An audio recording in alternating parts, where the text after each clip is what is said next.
ओडिशा रे जदि आपण पिजुली फार्मिंग करबा कथा भाबुचंती ताहले सबुठु बेस्ट वेराइटी जोटा आमे टेस्ट करिछु आज पर्यंत सेटा हला ताइवान पिंक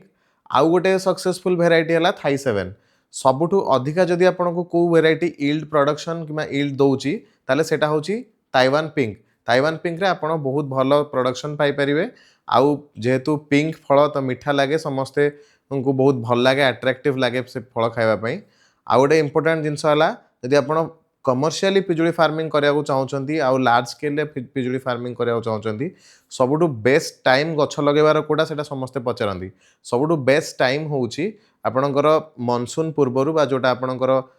मौसुमी पूर्वर आपणकर रज परे परे आपण लगे पारिबे और एल्स आपण वर्षा छाड़िला परे माने जेमति आपणकर अक्टोबर दुर्गा पूजा परे परे लगे पारिबे नहले आपण फेब्रुआरी मार्च रे लगे पारिबे जदि आपणकर वर्ष तमाम पानीर किसी प्रॉब्लम नाही किंबा सेठी पानी अटकी भी रहुनी तो आपण वर्षर कोई भी टाइम रे लगे पारिबे बट ए जो प्रथम जो आपन को टाइम गुडा कहली सेउडा थिला बेस्ट टाइम